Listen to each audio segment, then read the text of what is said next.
What's going on, guys? My name is Crash, and in today's video we're gonna do a guide on how to master the first age and set you up for a great game.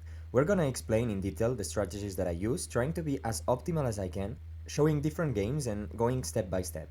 I wanted to make this video for a long time. I wanted to share the experience that I got playing my games. I have more than 1,500 hours in the game, and I have been seeing what strategies work the best and some tips that I can give. You can take this as both a beginner guide and a guide to master and improve your gameplay as a regular player. I didn't want this video to be vague, just enumerating the different options available. I wanted to give clear paths to follow and or have as a baseline that we can later adapt from or come back to.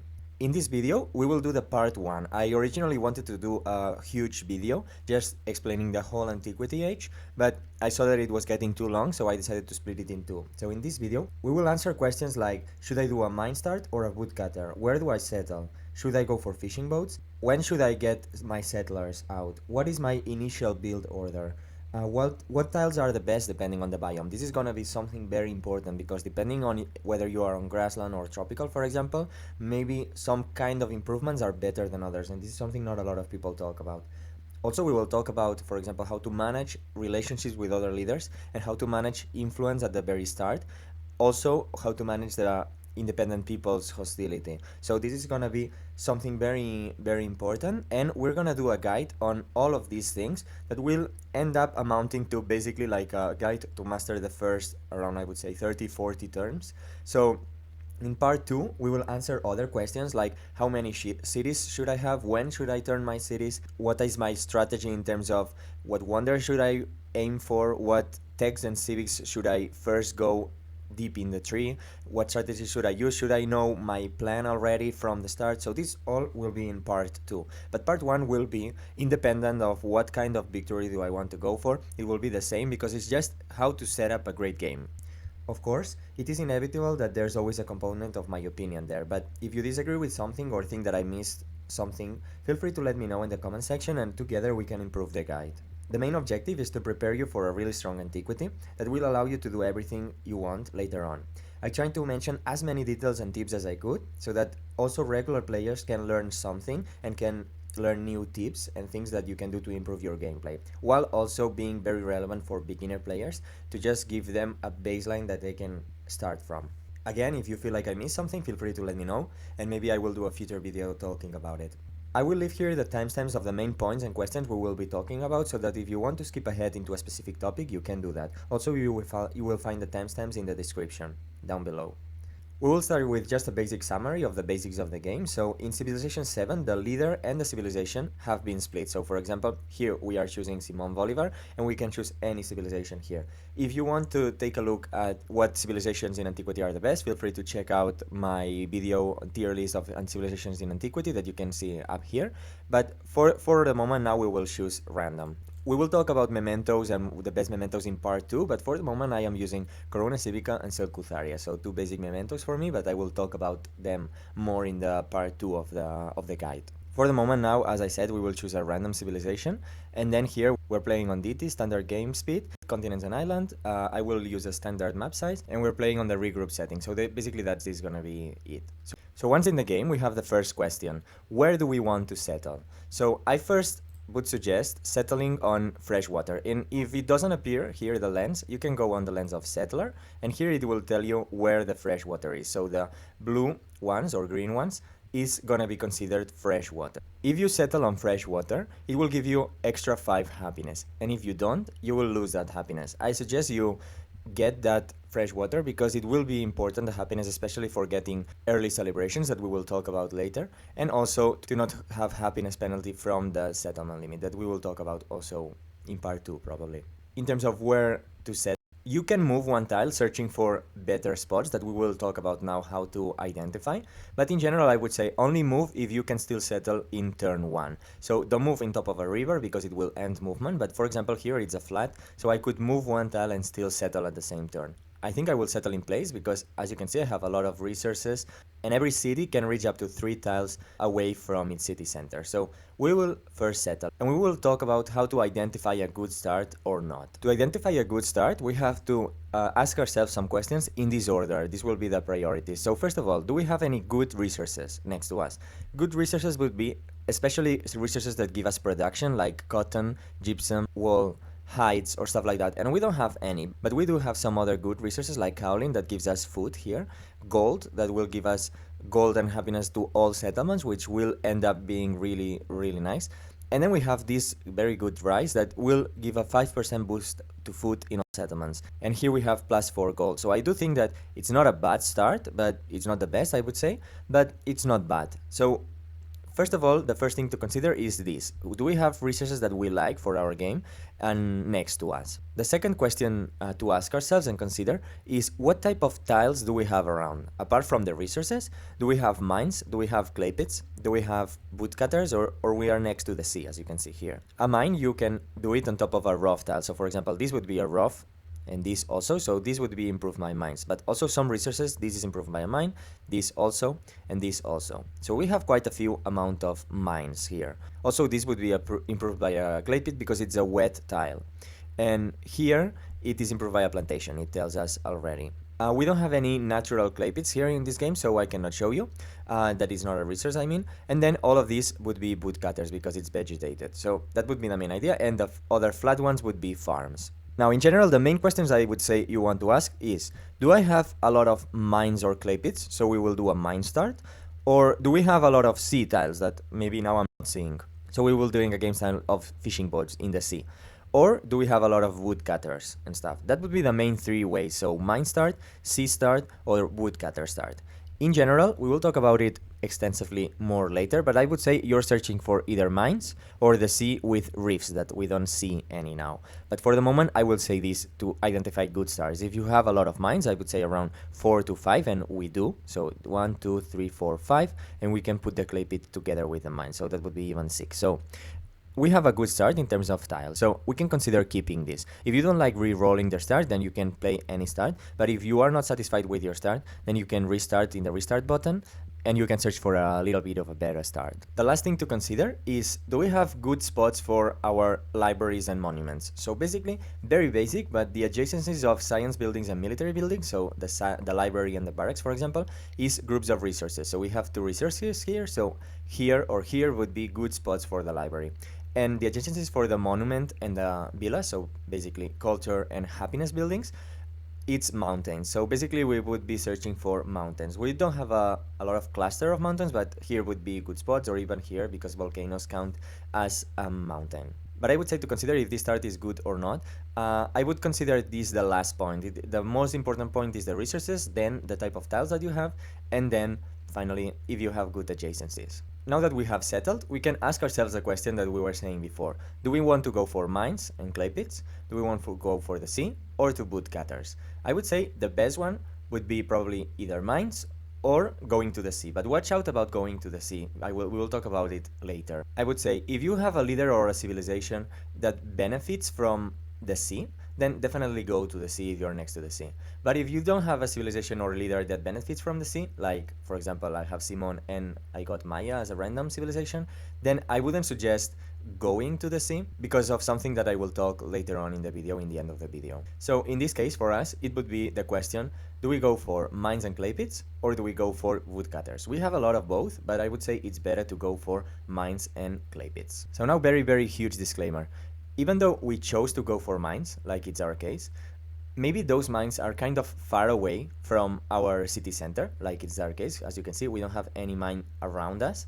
So basically, we have to consider what tiles do we want to expand to first, and what it is worth to research for here in the tech tree. So do we want to go for the brickyard? Do we want to go for the saw pit or the harbor if you're playing the sea? So as we're not playing the sea, we will not research sailing, but we have to choose between pottery and animal husbandry. So this is a very important question and something that a lot of people don't take into consideration. So yes, we will do a mine start, but now we have to ask ourselves, what is the next tile that we want to grow for? I would prioritize in general when we grab tiles in the very beginning and the very first turns. I would prioritize in this order. So food, production, culture, science, and finally gold and happiness. So now we don't have culture. So basically the first priority is getting something that has at least 1 food in it. And if we can get production, all the better. So that is the main idea.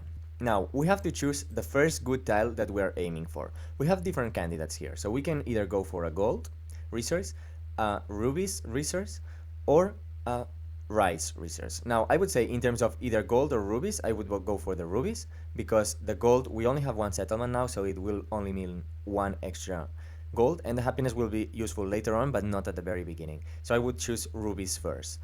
But between rubies and rice, I think I will have to go first to rice, because we have to prioritize the order that we set. So first food, then production. So the most important thing, it's not the early gold, it's the early food, so we can grab all the rest of the tiles faster, because if we get dragged down into something that hasn't food, we will grow very, very slowly. One notable mention to consider is that here there's a very, very good resource in terms of food and also tile. So we might consider going first to here and then to here, but for the moment, let's say that we want to go first to this good tile. So once we identify the first good tile that we want to grow for, we have to ask ourselves one question. This tile, what type of tile will it be? Will it be a plantation? Will it be a mine, if we were going this, for example? In our case, it is a plantation. So I would suggest, if it is a plantation, to first research pottery, because pottery will give you +1 food on plantations, and that will be very useful and will transition very well into the tile that we have expanded to.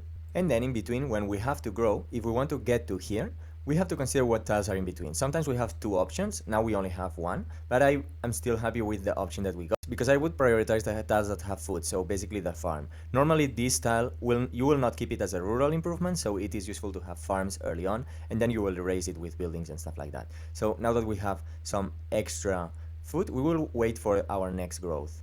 So now we have our second growth, and we can finally grow to our rice. And as you can see, with our rice, we get now 2 food and 1 production. But when we finish pottery here, this will be 3 food. So now that we have finished finally pottery, as you can see here, we have 3 food on our plantation. So that is something that is very, very good.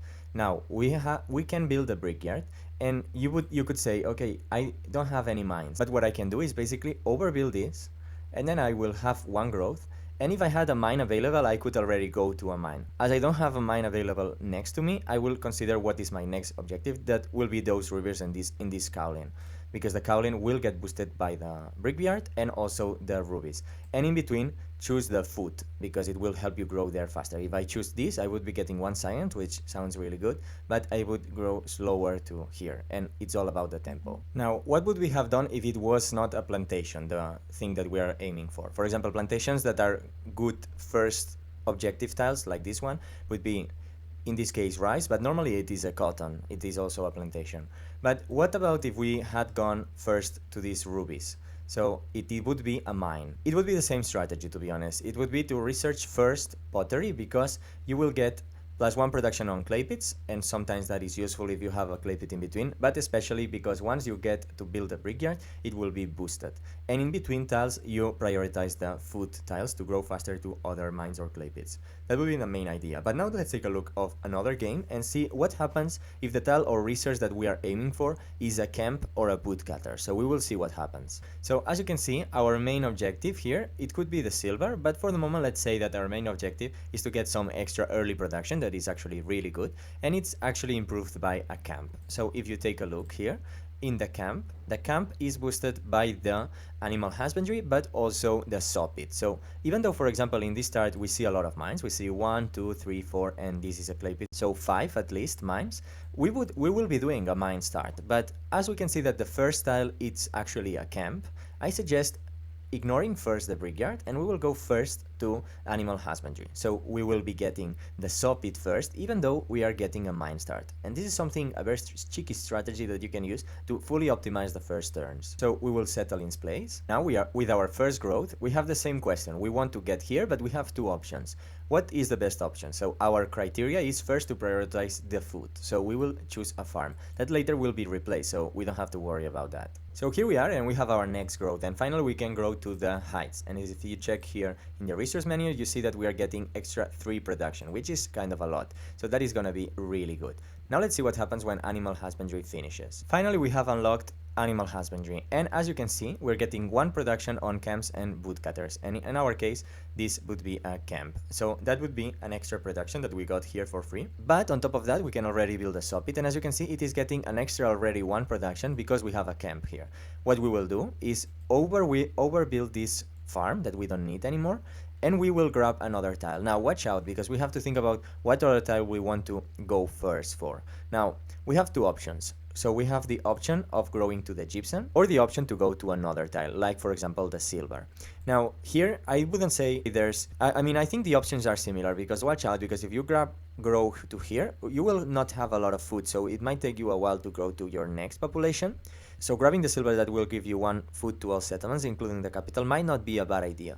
Right now I think I will grab the gypsum because we are very early in the growths, so it's only 5 turns until we grow, and I don't think that matters that much. But grabbing the silver would also be a nice option, but it will be definitely our next growth because it is still a mine. As you can see, we're already doing the transition into mines. So here this will be boosted by mine, and this next will be boosted by mine, and next we will go for this mine and this clay pit that will be really good. But even though we will be transitioning into mines, we are building the saw pit first, because that way with the saw pit first we get the early production that we are getting the benefits from the tile that we already have. Then I would suggest researching the other one, so pottery, and we will do the transition into mines now. So finally here we got our next growth, so we can grab the silver here, so that we get also a little bit of extra food. So now that we know what start we will do, so mine, sea, or woodcutters, and what tiles we will go for first, as you saw all these that we did for the camp, for example, in this case. So once we know our plan in terms of the tiles that we want to grab in our capital, we can ask ourselves the question, what is the best build order that I would suggest? How many scouts should I get? How many settlers, and when do we get those settlers? Now I like to start with 3 scouts, so putting 3 scouts online, because we will be able to explore the map much faster. Now when you're scouting and you're in this situation, for example, I suggest first you do a search, because getting goody hats will end movement, so it doesn't matter if I just move here. Next turn I will just finish my turn here, so might as well exploring a little bit extra. So next, in terms of the build order, we have gotten our 3 scouts out, and sometimes it happens that, as you can see, we still have 2 turns away from our warehouse building, but we already can build something else. So if you're someone that likes to force end the turn and save the production, then I suggest doing that for 2 turns, and then you will build the saw pit much faster in this case, so the warehouse building much faster. Now if you don't like to shift enter and feel like that shouldn't be allowed, then it's okay. You can just buy, and well, not buy, you can just produce 1 warrior, and that will be useful. Unlock the warehouse building, you can just work on the warehouse building. As you can see here, we have saved the production and we still have 1 turn away, so we can still force shift 1 more turn. Now here, in terms of the build order, we have a very similar situation. So normally after the warehouse building, I like to already start on settlers, because normally you are already on 5 population. Now the thing is that we have grabbed a goody hat of production, so we have finished the warehouse earlier, so we have 4 turns until we grow to 5 population, and you need 5 population to get a settler. So what you can do here is, again, shift enter and save the production, so you will have a very cheap first settler. But if you don't like to do that, you can just get, for example, a hulche now, because we have already unlocked it. So here, once we unlock this, I like to select the +2 culture, because it will help me get across the civic tree faster. And in terms of the celebration, I tend to choose classical republic, because I like to get an extra culture to get to the wonders that I want to get later on. But also oligarchy for the extra food is really good. In terms of the civic tree, I like to first research mysticism first, to guarantee myself the altar and the pantheon that I want. And we can start already working on our settler. And as we have been saving the production, we actually have a very cheap first settler. As in this game, I have first built a saw pit, and then I will transition, and I am transitioning into mines. I suggest that once you unlock the brickyard, that it's 3 turns away, so I would say in between the 2nd and 3rd settler, I will build a brickyard here. Once you have researched both pottery and animal husbandry, if you're going to mines, I would suggest going to masonry, because this will give you +1 production to mines and quarries, which is gonna be a lot of early tempo and really good. Also, the monument is really good early on, because I would say that cultural early on is more important than science. If you're going to, for example, a woodcutter start, I think I would still suggest going to masonry, because the monument and with the culture is gonna be really important, and I think that it is more important to getting the library first. And if you're going to sea, so you have researched first sailing, I would say you have a little bit more flexibility. I would still suggest researching pottery then later, And then you have a little bit of flexibility. You can try to rush irrigation before the monument, but also the same applies. I think culture is very important, but for example, if you want to try to guarantee hanging gardens, you might want to consider first rushing this and then getting that. Even though it might cost you a little bit of tempo with this production and culture, maybe getting hanging gardens is something worth for you because it's a very good wonder, and the AI tends to rush it a lot.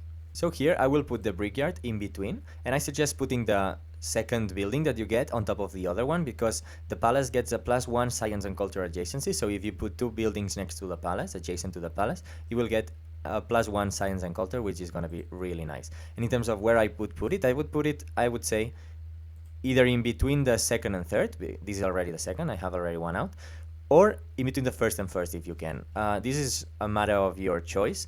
I would maybe put it between the second and third. In my first turns, I prefer to use my production for settlers and warehouse buildings, and not so much for units. And I like to buy my units. So for example, if I am in trouble, that for the moment I am not, I will be buying, for example, a Hulche or warrior. So I like to buy my units and not produce them. Now, I would say in general, I would buy around 1 to 2 units, so 2 units maximum, because later on gold will be very important to start converting my second settlement into a city. And I think that's something acceptable, because they are gonna be very useful to defend against hostile independent peoples. That now we didn't find any hostile ones. There might be someone here, but sometimes you get them very close to you and are actually very annoying. So reserving the gold for 1 or 2 units, especially at least one ranged one, I think that would be a very good decision. So saving the production for settlers and warehouse buildings and using the gold for 1 or 2 units, but not too many, because you will need the gold for later. Of course, if you feel like you need more units to defend against independent peoples, I would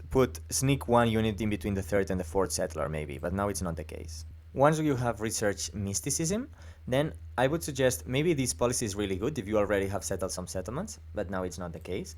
But I would suggest that we have to pick the Pantheon. Now, Pantheon is something very important, and it will tie very good into what we have talked before, which is what start are we doing? Are we doing a mines and clay pit start?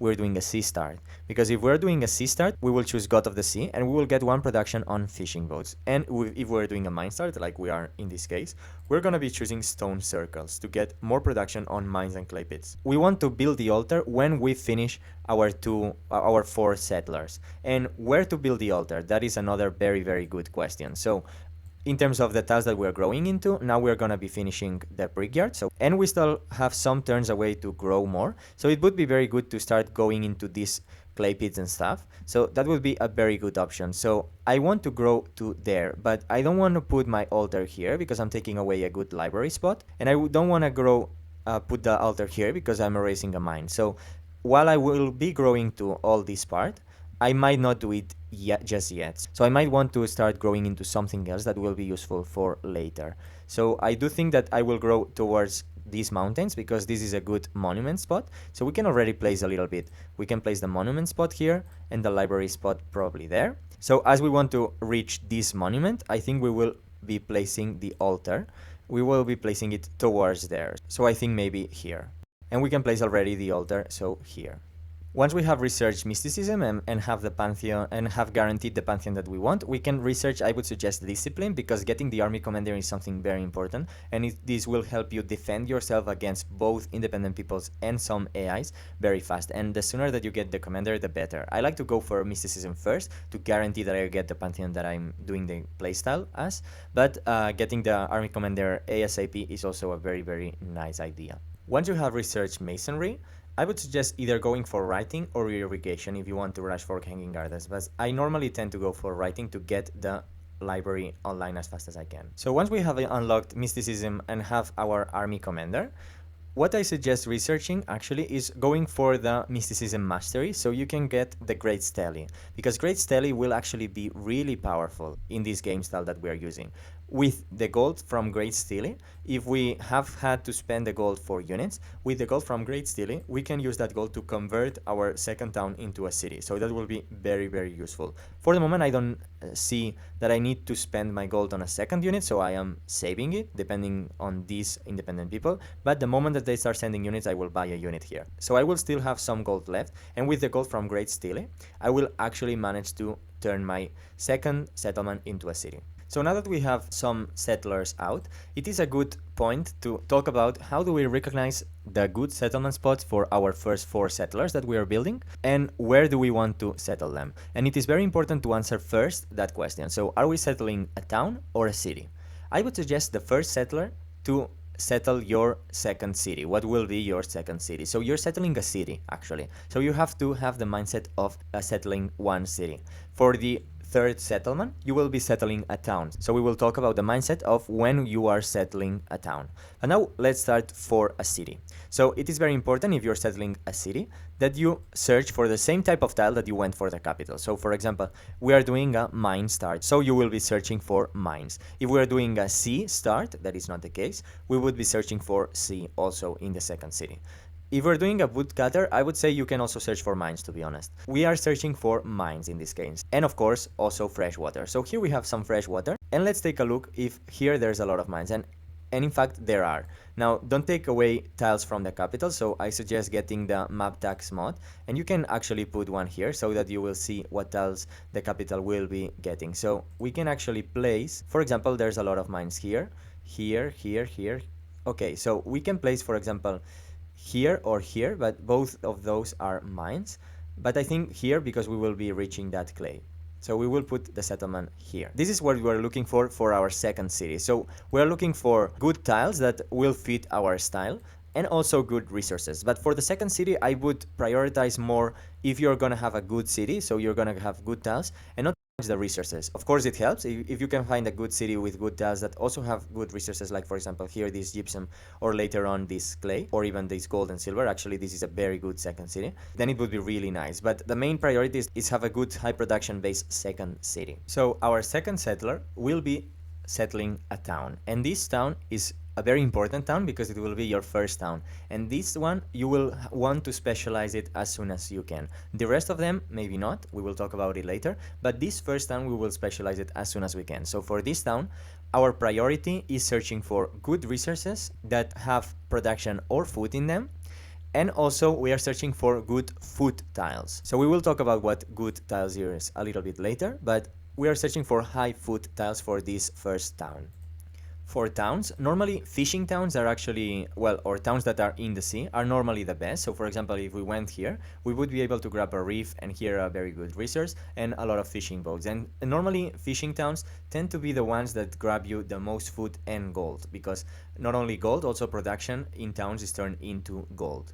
But watch out to go there that you're not missing very good resources elsewhere on the map. So here, when we're deciding the position of our first town, we have a special situation here, because for example, I would say, I'm not seeing any amazingly good resource apart from this that we're already settling, I would say that, for example, here there would be a good place because we would be close to some reefs here, which is very good for a town, but also we would have a silver here. But watch out, because there's a lot of mines actually here. So there's 1, 2, 3, and the silver is another 4, and here the salt is a 5th. So this is actually a good city spot. So don't take away good city spot with your towns, because now we are strictly settling a town. So I think it will not be a bad idea to actually go somewhere here where we'll be able to grab the sea once, but also 2 camels and then later 1 gold. So I think this will be our second town. Even though it's a little bit close to our capital, we will do that because we want to reserve this for our third city.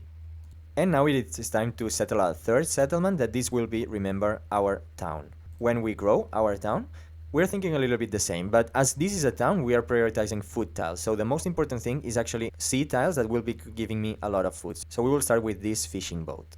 We can just grab the good food tiles, or even if it is a resource.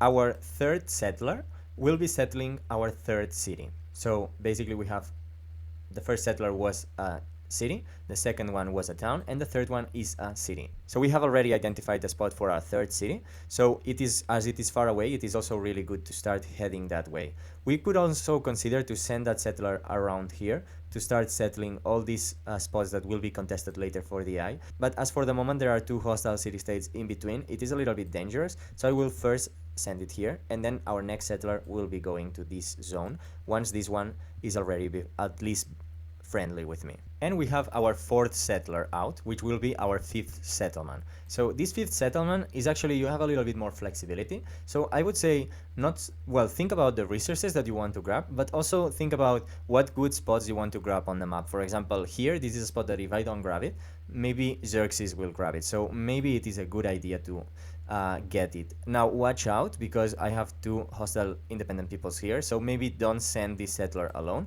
but I would send it around here. And the question of whether this is a town or a city will depend on the things that you see on the map. For example, here I'm seeing very good resources here, and I'm seeing a clay pit and some mines, so maybe I can just settle this, and this will probably be my fourth city.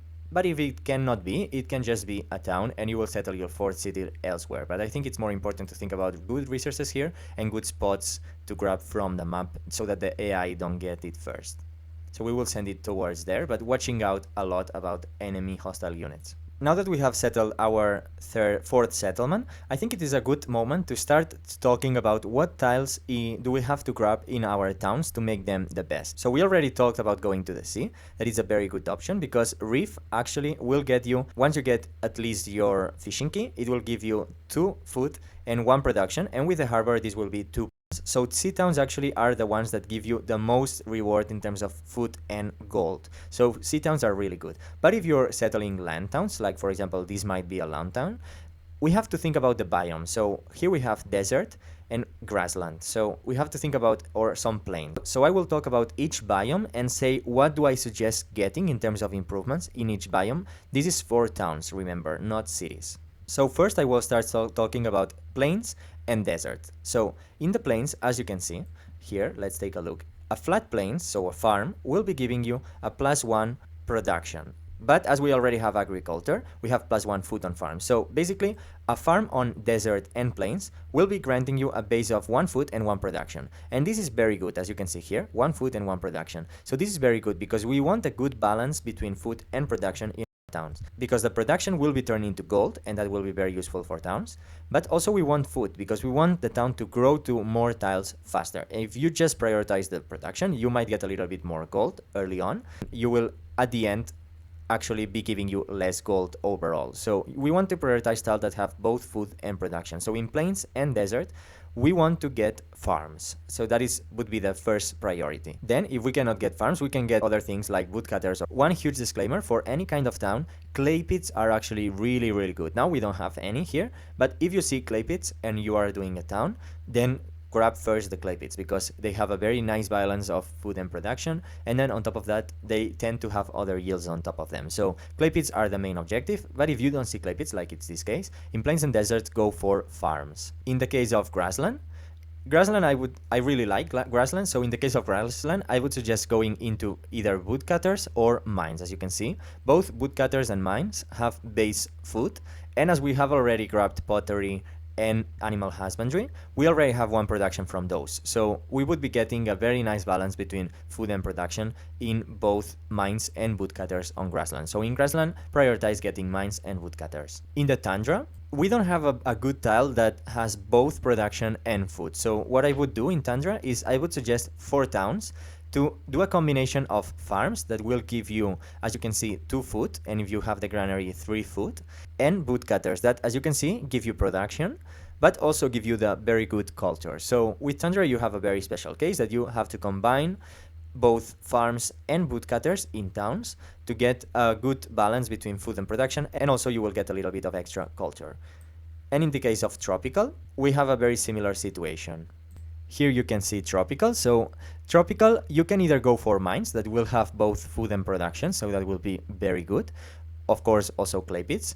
But apart from mines, actually, you can also do a combination between mines and woodcutters. So very similar than tundra, you will have a nice balance between food and production.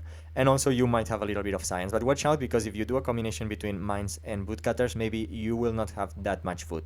So it's either only mines or a combination of mines and woodcutters, and maybe you can even combine it with some farms. Because in the case of tundra, you were getting very high food tile yield from the farms, which was 2 or 3, and then you can combine it with woodcutters. But in the case of tropical, it's either combining farms and woodcutters, I would say, or only mines. So now it is time to settle our second city. And in this second city, watch out that we have angered a city state, so now it might be important, maybe that would be a mistake because we have started befriending this one. But doesn't matter because it also shows you, and I also want to show you how to defend yourself. So we have angered this city state, and we will be the next city state that we want to befriend. But it doesn't matter because what we will do is immediately buy a Holche because we will be defend ourselves better. And as I said, buying 1 or 2 units is something good. So this is something that we will be doing to start to defend ourselves. In terms of what we want to do in our second city, we will use a similar strategy. So what do we want to go first? Here, very good product. Or maybe this, but it's not a very good resource, even though it has food, and it is a mine. So the thing is that I want to reach this one as fast as I can. So maybe going to this side and all of that, first grabbing the gypsum, will not be a bad idea. So we can grab the gypsum and already put the gypsum in our, for the moment, capital, but think that this will be our second city. So these gypsums that we have here now, we can put them later on cities because they will give you +4 production in other cities that is not your capital. As I'm already seeing that this might be a problem in terms of barbarians, I will buy another unit when I get the gold, but I will put another unit in between the 3rd and 4th settler to get a little bit more defense against these kind of units. Also, you might want to consider getting, as I'm delaying with a unit, maybe getting the altar first before the 4th settler, or just leaving it like that. We will think about it later. So in your second city, you can choose a similar strategy than we used in the capital. So for the moment, this is a town. So we can focus first on food because we know that this is a tile that later on we can build a brickyard in, and this will be erased. So now with the extra food, it's helping us reach the clay a little bit faster. And once we turn it into a city, this will just be erased by a brickyard, and we can put the population on a mine. As I'm not seeing that really I will be needing another unit, I will consider just bumping these things on front and leaving this unit here in reserve just in case. After the altar, what I will do is buy the monument, but as I want to put the monument here, I will first do another building in between. So for example, the granary, I will put it later once I have the altar. Now, as I'm seeing the capital doesn't have a lot of food, to be honest, I have decided to grow first here in the spot of the library, that later it will be replaced, but it is giving me a little bit of extra food, so I can start growing into this clay pit. So I decided for the moment to ignore this mine. So as I said here, once we have the altar, actually we want to get the monument, but as the monument is far away from here, I need an in-between tile, so I will put a granary, and that will help me also with a little bit the food. But we are delaying a little bit too much maybe the monument, and then after the monument we want to grab the library once we finish researching it. And finally we can put our monument down in a good spot for the monument. Now remember, after the monument, actually we will probably be building either the library or Great Stele. So once we have reached our masonry and writing, I would suggest going for irrigation, but maybe also later the mastery of writing, because we would be getting an extra codex, and codices give you +2 science, so that would be pretty useful. But if you see also that you might need your units to get on the sea, on the coast, and you can research sailing too. And now, after researching the mastery of mysticism, we have a little bit of flexibility, so we have different options. I would say here, depending on the civilization that you're playing, already starting to work on your unique civic tree. Now here we're playing the Maya, so maybe we should have built some of these earlier because these are really good, but we wanted to do it a generic one. So I would recommend first chiefdom, then mysticism, then discipline, then the mysticism mastery for Great Stele, and then we'll start, for example, with this one that will give us a lot of extra science. And then we will work towards this one because this will grant us a lot of extra science and culture, and this will help us get through the civic tree much faster. So we won't start researching, for example, code of laws until we start getting some of these very powerful ones. But maybe we sneak in a code of laws to get a merchant, for example. The promotions of commanders are actually really important, and the first one that I would suggest getting is maneuver here, because with mobility you will get not only +1 extra movement, but once you have units packed inside of the commander will ignore terrain restrictions. So that is very important, and this will feel really good, and you will be able to almost teleport your units across the map, so you can have less units and defend against more threats. So that is very powerful. And after that, of course, the assault tree, this is very, very good. But I do suggest, I have been playing a lot with it, and I do suggest going first for this one.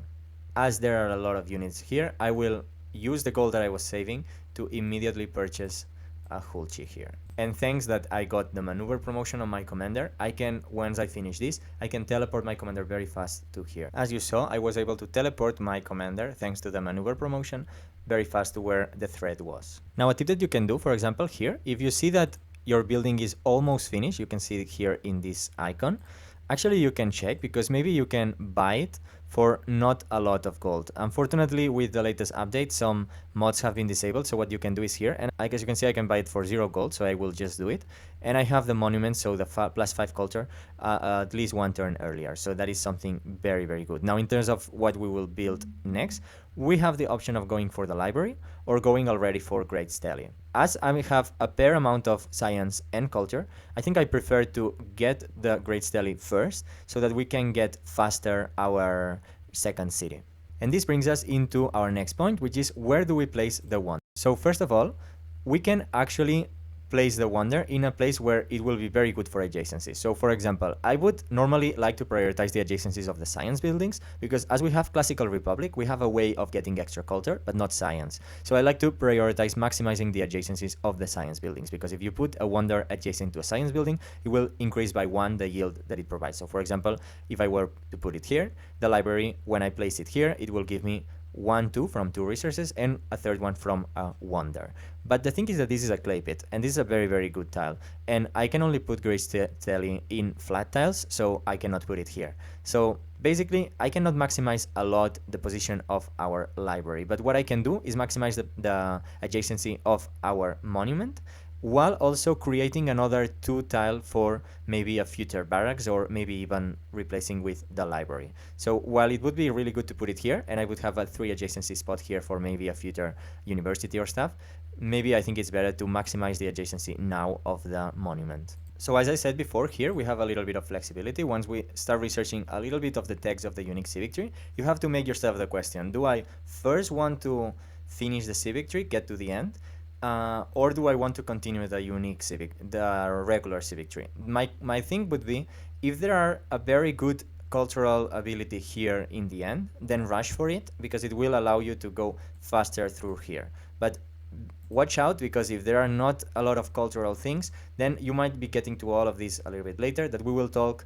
to what we look for in part 2 of this guide. But for the moment, just say that if there is some cultural thing, then go first for it. And as there is here with Maya, I will first finish the unique civic tree. After irrigation, then it is very useful to go for writing mastery to get a little bit of extra science. Now, around this point that we are on 28% of the age, I would suggest here it's the moment to turn your second city. Now, I can do it before Great Stele finishes, because I haven't had to spend a lot of gold from, for example, buying units and stuff. So in this case, I can already afford it earlier. But if not, we would just have to wait 2 turns to finish Great Stele, and we would get the extra gold to turn my second city. So here it's a good moment to turn our second city at around 25 to 30% of the age. And we will immediately start putting the good production buildings, the good production resources on my cities. In my second city, I will do something similar than the capital, so I will go first for Brickyard and then for the altar. And we can do the same skipping that we did before. So first the Brickyard and then the altar, probably in the same tile. And then after that, we can consider what we want to do. So now that we got Great Stele, that normally if you rush it like this, you will not lose it against another player. But once that we get Great Stele, it would be the time to turn our second city if we haven't already. We have already. After Great Stele here, it is a good moment either finish the library, do maybe some unique buildings, but also to do an extra settler. As we are on 5 out of 5, we can afford to get a 6 settlement already, because we can afford to go 1 over the limit. So I would say we have different options here. In my second city, I would suggest finish the altar to do immediately a settler. So maybe we have to consider here, do we want to get this Kahuana in the terms of Maya? Maybe probably that's a better option, because Maya is really powerful. Maybe in a normal game we would get rush first the library and then a settler. So I think we will do that. We will first do the library. We will not think about that we are Maya. So we will do the library, and as we said, this would be a very good spot for the library actually. But the thing is that we have actually, with Great Stele, created a good spot for a library here that has more spots available for wonders. So we will do that. And we can already mark as city placement that we want a wonder here, a wonder here, a wonder here, and a wonder there probably. So that would be the main plan, so we can surround our science buildings with wonders. That we can do it much easier than in this spot. So we will erase the map tag that we had here. So you can always change a little bit the plan as you go. Now something to keep in mind here is that maybe hanging gardens is a very good wonder. We can take a look if it is being built, and it is not. So maybe it would be a better option to just go for hanging gardens first, improving the spots of adjacency that we said before. So maybe we will try to get the hanging gardens, and that would be a very good thing. And this brings us to our last point, which is influence. Now, doesn't mean that because we left it for last that it is not important. Influence is a very good resource, very valuable, and I suggest using it wisely. Now, the main priorities that we can do with influence, I would say, is the first thing that you have to think about is city-states. So let's talk first now about independent people. So we have just the right amount of influence to start befriending some independent peoples in terms of our influence. And the priority will be in this order. So first, we want to befriend independent peoples that are close to us or close to where we want to expand to. For example, we only have now only one hostile independent peoples. There are not a lot of independent peoples in this map. So as we want to settle our third city here, we can already put the map tag because we said before. As we want to settle our third city here, we will be expanding here. So in this case, we want to befriend this hostile city-state first, no matter what type it is. So that is the first priority, and we can start befriending it. The second priority of city-states would be expansionist city-states, because expansionist city-states are probably the best. And with expansionist city-states, I would suggest grabbing the +4 food on food buildings. So once you befriend the city-state, you can choose a bonus from a set of bonuses that it offers you, and the expansionist city-state gives you the +4 food on food buildings, and that one is really good because it allows your cities to not depend so much on a specialized town, and that will allow actually that you only have one specialized house or town, or maybe even 0. So that is very good if you can find this expansionist city-state. The next priority with the economic ones, you research that will give you +4 production on a city, and that will help you get your cities online in terms of production much faster. So that is a very good resource. Next, in the terms of the priorities, I would suggest scientific and cultural ones. I wouldn't say it really matters which one you prioritize of the two, but in this case, as this one was hostile, I'm prioritizing it first. Next, we prioritize the military ones, so the militaristic ones, and I would suggest in the militaristic ones, if you're going for mines, then choosing the hill fort improvement. If not, maybe the +1 settlement limit. Or also if hill forts have already been taken, then you can choose the +1 settlement limit. I would suggest grabbing, if you have, for example, a lot of hostile city-states around you, I would suggest befriending 2 or 3 of them during the game, but maybe not more if you're not interested in their type. So you can just delete other ones that you're not interested in their type, the ones that are hostile to you. So I would suggest something like that. Here you have considered the priorities in city-states. Then the next thing is we can talk about endeavors. So in terms of endeavors, I would suggest supporting or accepting at least 1 or 2 cultural endeavors. If you can support it, then definitely. And if you can send it because you're a cultural leader, then sending at least 1 or 2, because the extra culture very early on will actually help you a lot. In general, it is better to save the influence for the city-state, so watch out to have enough influence, but supporting at least 1 or 2, it is a very good idea in terms of cultural. Maybe scientific, but the most important one I would say is cultural one.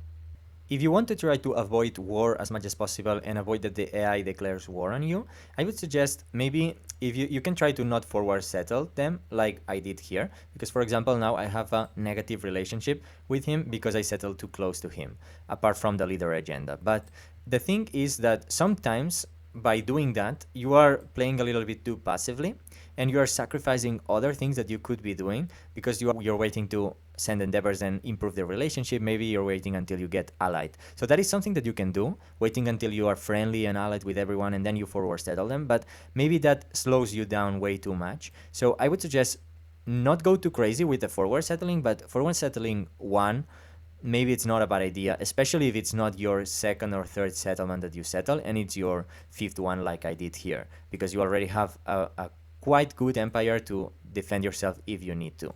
Now, apart from that, so tips for not angering them, sometimes that doesn't really matter, because the AI sometimes really wants to declare war on you. It hasn't happened in this game, but sometimes the AI does want to just declare war on you. Now, the thing that I would suggest is always, when you're managing your influence, always save at least 80 influence maybe except the very, very beginning. So the very, very first city state that you befriend, or even the second. But I would say always save at least 80 influence or 100. Reject some sanctions that you don't want to suffer. Not only to not decrease the relationship with the leader that is sanctioning you, but also to not suffer the sanction. Because sometimes suffering the minus 20% science or minus 20% culture, it's really hurtful. The other sanctions are not that big of a problem. If they throw them, you can just accept them, or if you can reject them if you don't want to go to war.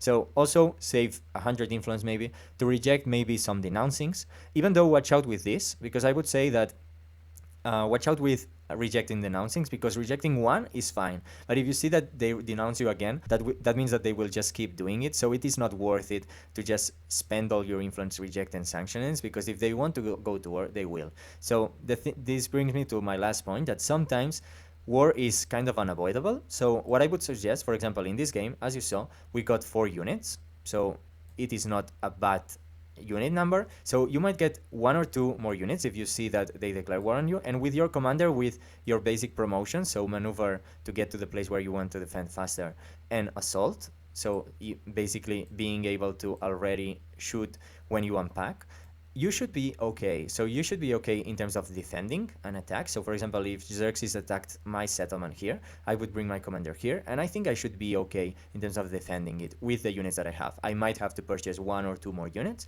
or maybe build 1 unit in the second city, or even in my capital. So that way you should be able to defend yourself okay with this amount of units, and 10 turns later you just sue for peace. Probably they won't give you a free settlement, but if you see a chance to take one, maybe take it, but don't go too crazy with that. So war is avoidable, but sometimes it is not, and it is just better and more worth it to just defend a little bit than get peace and go on with your life. So sometimes that happens, and this is a recommendation that I would do, because I spent a lot of time worrying too much if I was getting angry or not, or if they were going to declare war, and I thought that if they declare war, it's already throwing all my plans away, and to be honest, it's not, because by playing normally, I already have 4 units, and with 6 units, I should be normally okay to defend against an attack, unless it's a very, very good offensive leader with a very good offensive civilization. But normally they don't do that well, so I should be okay defending, and after 10 turns, I can just sue for peace, and it's not the end of the world. So that is my suggestion, I would say. So if you arrived until here, I will give you the last bonus that I wanted to give you, which was my warning to going to fishing boat starts from the very beginning. So if we settled, for example, adjacent to coast with our capital, we might have considered not to go for a mine start, but to go for a sea and fishing boat start.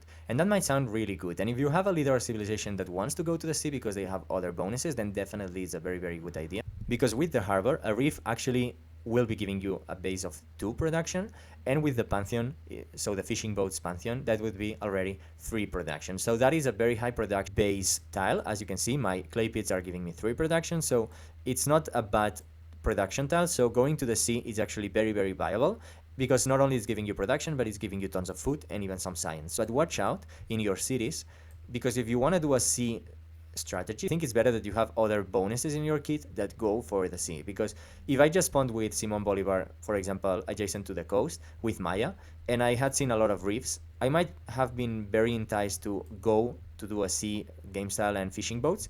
But the thing is that a massive warning that I want to give is that when you transition into exploration, the thing is that you will lose your Pantheon. And when you lose your Pantheon, suddenly the tile that was giving you 3 production is actually only giving you 2. And that is kind of meh, especially for the beginning of exploration. So the thing is that the difference from mines is that sea has the harbor, but in exploration there's not another warehouse building that gives you extra production on the sea. There's only the harbor, so that will stay put at 2 production if you don't have other bonuses. While if you're going to mines, yes, you will lose 1 production from the Pantheon, but there's a warehouse buildings that will increase the production on mines. So you will get more benefit from going to land in exploration than from going to the sea, unless you have other specific bonuses that push you towards the sea. So while sea gameplay is really, really nice and sounds really, really good, watch out before going to it, because sometimes it is not worth it, and you will feel really slow in the beginning of exploration, while you probably end up transitioning to mines anyway. So we have reached our spot where we will pass it to part 2 of the guide. So we have done the first 50 turns around, and we are at around 30% of the age. We have already 2 cities, and we're already thinking of turning our 3rd city. So that would be the point where we leave it, to how to master the first 50 turns. And we will do the rest in the part 2 of the guide, so the next video that I will be uploading. So let me know in the comment section what you think, and if you want to know other information from the rest of the age, then definitely check out the part 2 that I'm gonna be releasing in a few days. In that video, I will be talking about how many cities you should get, when should you turn those settlements into cities, what plan do we go for in terms of the tech tree, so what do we want to hit first, and also in terms of the civic tree. And in terms of the civic tree, what wonders are the best, what wonders are we looking for. Also, we will talk about mementos and what mementos are best, and also about the attribute points, so what attribute points are the best. Also, we will talk about if you really need a game plan for the strategy. So what we did until now, I would say it's more or less the same with little variations depending on what you want to do in the game. Even if you want to go to domination, I would suggest doing this first part of the guide quite almost the same. And then from here, you can specialize. You want to go for a domination game, you want to go for a different game. So we will talk about that if you really need a plan. And if you want to do already a specialization on a certain victory, you can do it from here. And we will talk about how to do it in the part 2 of the guide. So if you want to check the part 2, then definitely leave a like and a comment, and maybe consider subscribing. That would really help me a lot, and that would really mean a lot to me.